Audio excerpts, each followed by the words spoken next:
University. Learn, research and innovate. Join with us. United Institutions, Coimbatore. இன்னும் சற்று நேரத்தில் விஜய் முதலமைச்சராக பொறுப்பேற்க இருக்கிறார். தமிழ் திரையுலகம் தமிழ்நாட்டிற்கு பல முதலமைச்சர்களை கொடுத்திருக்கிறது. தற்போதைய முதலமைச்சர் விஜய் என்பதை நாம் பார்க்கிறோம். 1974 அன்று விஜய் பிறந்தார். குழந்தை நட்சத்திரமாக வெற்றி என்ற படத்தின் மூலமாக 1984 விஜய் அறிமுகமாகிறார். அதன் பிறகு தனது 18வது வயதில் நாளைய தீர்ப்பு என்ற படத்தின் மூலமாக கதாநாயகனாக அறிமுகமாகிறார் விஜய். விஜயகாந்தோடு இணைந்து நடித்த செந்தூர பாண்டி என்ற படம் இவருக்கு மிகப்பெரிய திருப்பு முனையை கொடுக்கிறது. அதற்கு பின்னர் விஜயின் வாழ்வில் திரை வாழ்வில் ஏற்றம் மட்டுமே இருந்தது. பல வெற்றி படங்களை கொடுத்திருந்தார். 2000 ஆண்டுக்கு பிறகு விஜய் ஒரு முழு ஆக்ஷன் ஹீரோவாக மக்களின் மனதில் இடம் பிடிக்க தொடங்கினார். விஜய்க்கான ரசிகர் பட்டாளமும் விரிந்து கொண்டே சென்றது. அந்த ரசிகர் பட்டாளம் விஜய் மக்கள் மன்றமாக மாறியிருந்தது. விஜய் மக்கள் மன்றம் என்ற பெயரில் தனது ரசிகர் மன்றங்கள் மூலம் தொடர்ந்து பல்வேறு பணிகளை செய்து வந்தார் விஜய். அதனை அப்படியே அரசியல் கட்சியாக மாற்றினார். தற்போது ராகுல் காந்தி வருகை தந்திருக்கிறார், பார்க்கலாம்.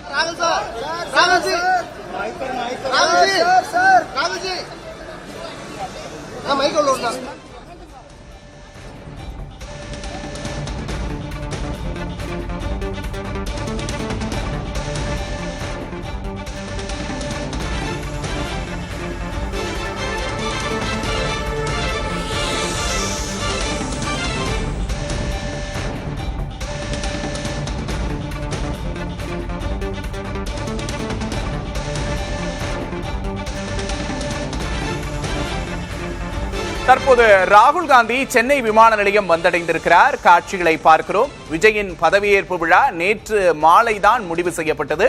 இன்று ராகுல் காந்தி விஜயின் பதவியேற்பு விழாவில் பங்கேற்பது மிகுந்த முக்கியத்துவம் பெறுகிறது. காங்கிரசின் சட்டமன்ற உறுப்பினர்களின் ஆதரவோடு விஜய் தற்போது ஆட்சி அமைக்கிறார். இந்த நிகழ்வில் ராகுல் காந்தி பங்கேற்றிருப்பது முக்கியத்துவம் பெறுகிறது. திமுகவின் நீண்டகால கூட்டணியில் இருந்த காங்கிரஸ் திமுகவுடனான கூட்டணியை முறித்துக் கொண்டது. திமுக இதற்கு கடுமையாக எதிர்வினை ஆற்றியிருந்தது. தேர்தல் பயணத்தின் போது 2 முறை மட்டுமே ராகுல் காந்தி தமிழகத்திற்கு வந்திருந்தார். தற்போது மீண்டும் ராகுல் காந்தி தமிழகத்துக்கு வந்திருக்கிறார். தேர்தல் முடிந்து விஜய் முதல்வராக பதவியேற்கும் நிகழ்வில் பங்கேற்க ராகுல் காந்தி தமிழகத்துக்கு வந்திருக்கிறார். கூடுதல் விவரங்களை செய்தியாளர் தமிழரசனிடம் கேட்டு பெறலாம். தமிழரசன், ராகுல் காந்தி தற்போது சென்னை வந்தடைந்திருக்கிறார். ராகுல் காந்தி நேராக நேரு ஸ்டேடியமுக்கு செல்கிறாரா? என்ன விவரம்? பாலா, வணக்கம். நாடாளுமன்ற எதிர்க்கட்சி தலைவர் ராகுல் காந்தி தமிழகத்தின் புதிய முதலமைச்சராக பதவியேற்க உள்ள தமிழக வெற்றி கழக தலைவர் விஜய் அவர்களின் பதவியேற்பு விழாவில் பங்கேற்பதற்காக இன்று சென்னை வந்திருக்கிறார். 2026 தமிழ்நாடு சட்டமன்ற தேர்தலில் 108 தொகுதிகளில் வெற்றி பெற்று மிகப்பெரிய அரசியல் சக்தியாக தமிழக வெற்றி கழகம் உருவெடுத்திருக்கிறது. தனி பெரும்பான்மைக்கு தேவையான எண்ணிக்கையை எடுப்பதற்காக காங்கிரஸ், கம்யூனிஸ்ட் கட்சிகள், விடுதலை சிறுத்தைகள் கட்சிகள் தமிழக வெற்றி கழகம் ஆதரவு கோரியுள்ள நிலையில திமுக கூட்டணி இந்த காங்கிரஸ் கட்சி கூட்டணியை முறித்துக் கொண்டு தனது 5 எம்எல்ஏக்களுடன் தமிழக வெற்றி கழகம் கட்சி கூட்டணியுடன் அமைந்திருக்கிறது.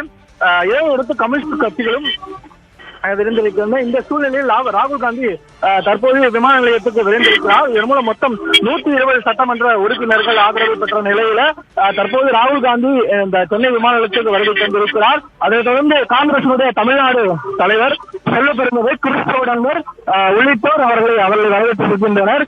பலத்த போலீஸ் பாதுகாப்போடு தற்போது ராகுல் காந்தி சென்னை விமான நிலையத்திலிருந்து புறப்பட்டு செல்கிறார். ராகுல் காந்தியோட யாரெல்லாம் இந்த நிகழ்ச்சியில பங்கேற்றுக்கிறாங்க? ராகுல் காந்தியோடு செல்வ பெருந்தகை மற்றும் காங்கிரஸ் மூத்த தலைவர்களும் கலந்து கொள்கிறார்கள். மிகவும் எதிர்பார்க்கப்பட்ட மல்லிகார்ஜுன கார்கே வருவார் என்று எதிர்பார்க்கப்பட்ட நிலையில அவர் வராத சூழ்நிலை நிலவி இருக்கிறது என்றே சொல்லலாம். இந்த சூழ்நிலையில் காங்கிரஸ் மூத்த தலைவர்கள் மற்றும் தமிழக காங்கிரசினுடைய தலைவர்கள் இந்த நிகழ்ச்சியில் பங்கேற்கிறார்கள். விக்னேஷ், காங்கிரஸ் அமைச்சரவையில பங்கெடுக்குமா? எத்தனை பேருக்கு அமைச்சர் பதவிகள் அப்படிங்கிறது ஒரு பெரிய கேள்வியா இருக்கு. இது தொடர்பாக இன்னைக்கு விவாதிக்கப்படுமா? இது தொடர்பான ஏதேனும் தகவல் இருக்கா? அதை பற்றி இன்னும் சரியான தகவல்கள் வெளியிடவில்லை.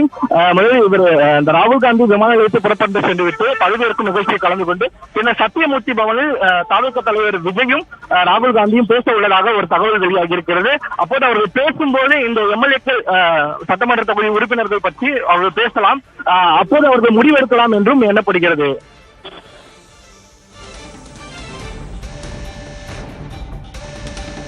ராகுல் காந்தி தற்போது தமிழகம் வந்திருக்கிறார். சென்னை விமான நிலையத்திற்கு வந்தடைந்திருக்கிறார் ராகுல் Gandhi.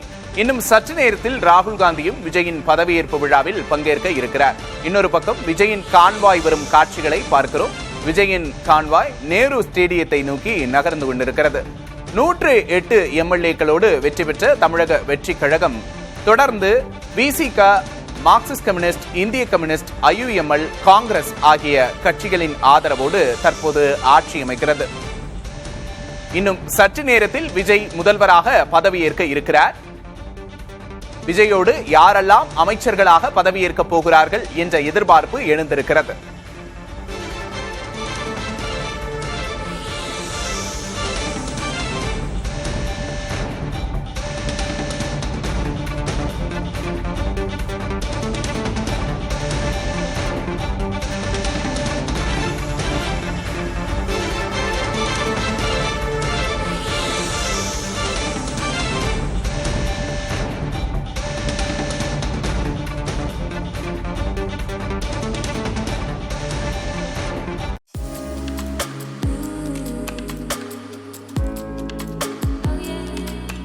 UIT. Learn, research and innovate. Join with us. United Institutions, Coimbatore.